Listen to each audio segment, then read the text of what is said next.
reasons why kids get bounced around, a lot of it is behavior.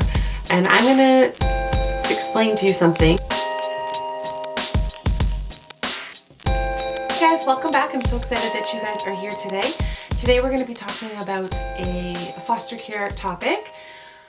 If you're new here, please consider subscribing if you're interested in foster care, adoption, caring for vulnerable children in general, parenting, motherhood, and a little bit of beauty will be thrown in here as well. So if you're interested in any of that, please consider subscribing. I'd love to connect with you.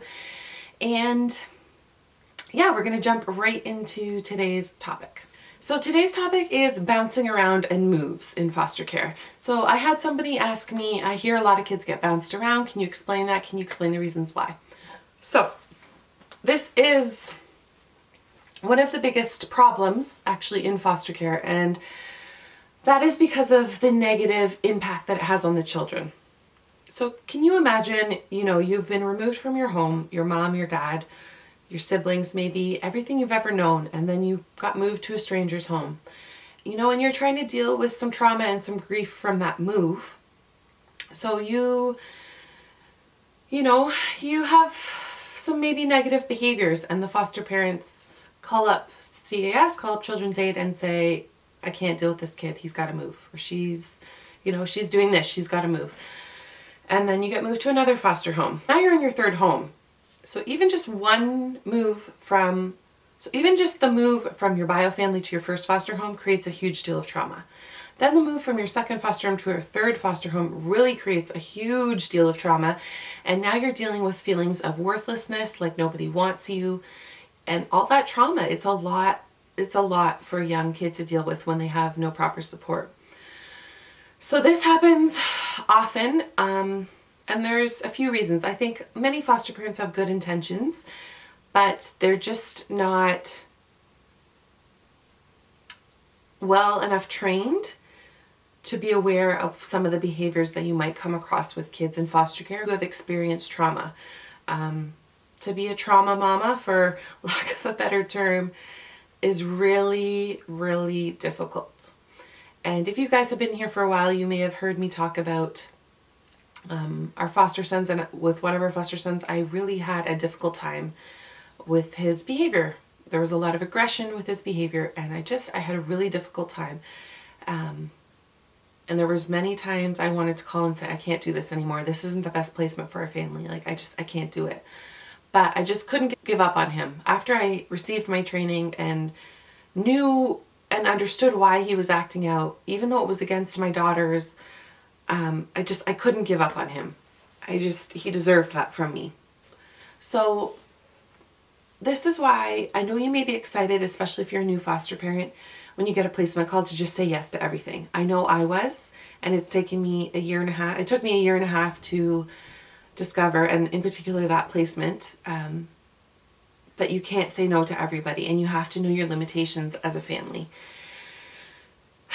Now, it's much better for not only you and for the child to say no than to have to move them later on. So I want you to be really honest with yourself with some behaviors that you may and may not be able to handle before you say yes. And write those down on a piece of paper and have them handy that you can look at them when the placement call comes in. Because as a foster parent, I'm sure you have the urge to protect and care for children like I do. I think we can agree on that. And you want to say yes, and you think, oh, it can't be that bad. But if you hear any red flags based on your list, please say no, because it's going to do that child much more damage to move them than it is to say no in the first place. And they potentially being placed with a family that can handle their behaviors. So that's the first piece there. There's this stigma about foster parents that they're doing it for the money, or that they're doing it because they want to stay home with their kids, and it's a way, to get paid so that they can stay home and not go back to work after having kids. Like, there is that stigma about foster parents. And I can certainly tell you that it's not true. I mean, it's not worth it.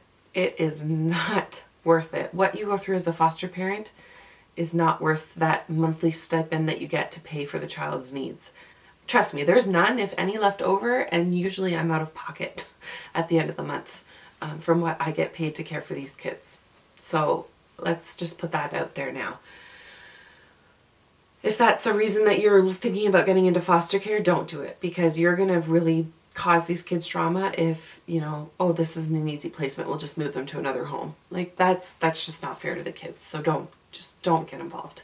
As far as reasons why kids get bounced around, a lot of it is behavior.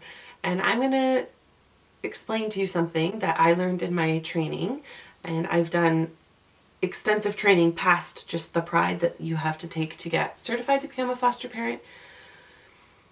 These kids feel very unloved and very worthless sometimes. That's how they feel, especially if they've had more than one move. And, you know, they don't understand why they can't be in their parents' care. They just think their parents don't want them anymore. That could be a feeling that they have. It's a lot of confusion and a lot of just misunderstanding for them. So another reason is they want to be back with their parents. It doesn't matter if they were abused by them or neglected, or, you know, they don't understand that. They're their parents. That's the only love, the only form of love they know. And they want to be back with them. Then being in a stranger's home, you know, even if you're treating them amazingly, which you should be, you know, even if you're going above and beyond, they'll always want to be back with their parents. So they might do things to try and push you away. And especially if they've been moved a couple times, they know that the more they push, the quicker it is to leave. And, you know, in their heads, I think eventually if I push and push enough, they're just going to send me back to my parents. That is truly a way that some of these kids think. So I'm going to talk about, I'm not saying any of these behaviors happened in my home. These are different things I've heard, different things I've learned about in training, different things I've watched on YouTube. But let's talk about some of the behaviors that you might see. Bedwetting in older kids, 4, 5, 6, 7 and above. Destruction of property.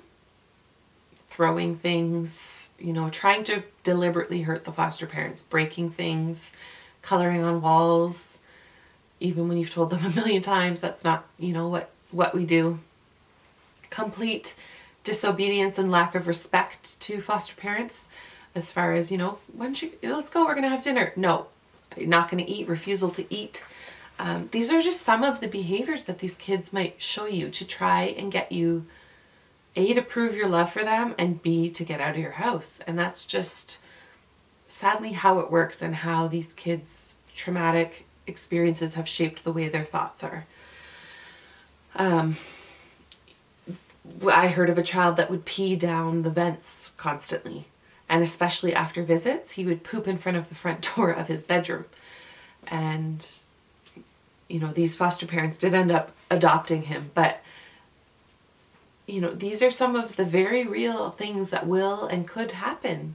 I'm not saying every foster child is going to do this, but depending on their trauma, how their trauma has affected their brain, these are very, very realistic things. Very negative behaviors that you might experience.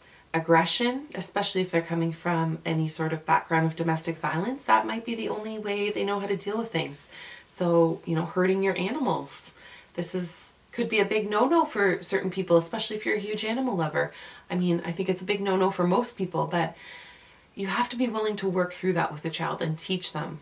You can't just decide to move them because they kicked your dog or something like that. Food stealing and food hoarding. I think I'm going to do another video on food in general, because that's a whole other topic and this video might get a little long. But yes, kids do get bounced around the system. And, you know, some of the other reasons are strictly selfish on the foster parents' side, you know. They want to go on vacation. They thought this placement was going to be shorter and they're just ready to be done with it, so they have to move the child. You know, to me that really hurts my heart to hear that happens with certain foster parents, but it does. So the way I look at it is, if I'm not committed to forever, I'm not going to say yes. Unless I know that, you know, there is a family member, but it's going to be, you know, a couple months before we get everything set up. But there's definitely family members that are going to be moving. And nothing is definite in foster care, but, you know, if 2 or 3 family members have stepped up and the workers have a good feeling about it, there's a good chance that they're going to go to one of those family members. So if you're just looking for a short-term placement, you know, be sure. Maybe you just can do respite for other foster families and get to know those kids and be their respite care family. That's a way. If a long-term placement is really going to affect your life. You know, for us, we've been offered an opportunity that could completely change our life. And if we didn't have our foster kids, would we jump on it? Yes, probably we would. But we're committed to them. And no matter how long the process is, we are committed to our foster daughters. So I really want to encourage you to look at this from the eyes of the child and really try and dissect the behaviors. They're not bad kids. These kids aren't bad kids. These kids have been dealt a really crappy life. And really crappy experiences early on that have shaped the way that they behave and that they think about themselves and that they treat others. It's because of experiences that have happened to them. It's not because they're bad kids. And please don't ever say foster kids are bad kids. And these kids need more grace and more love and more support than the average healthy kid that grows up with no trauma in their past. And as a foster parent, you really need to be willing to work through that with these kids. Even babies, you know, sometimes babies can experience trauma in the womb that comes out in behaviors later on in life. And, you know, while we're talking about behaviors, I don't want you to focus on labels for foster children, because sometimes labels need to be had in order to get correct intervention and support for certain things. You know, but I don't want you to say, oh, you know, for example, this is not talking about anyone in specific, but for example, this child was born exposed to drugs, so they're slow and they have, you know, this disability because of that. Is it because of that, or was that going to happen anyway? We don't really know. So I don't want you to get caught up on labels of different disorders, syndromes, or things that happened to your foster child. Just love them for who they are, work with them. They're going to require a lot of love, a lot of support, and a lot of patience. So much patience. And, you know, I encourage you to get more training if you feel inept to handle some of these behaviors. I encourage you to get training. We took a really good training called attachment parenting. And I just learned even more about trauma. And one of the things that we learned about in that course was self-care. And it's a reason that I'm not taking a second placement right now. 8 kids in a year and a half. It really stretched me thin. Just constantly felt like I was trying to survive not only the emotions, but the behaviors. It's a lot. It's not like parenting, you know, an average, normal, healthy child. It is very different parenting a child that comes from trauma, and people around you won't understand that.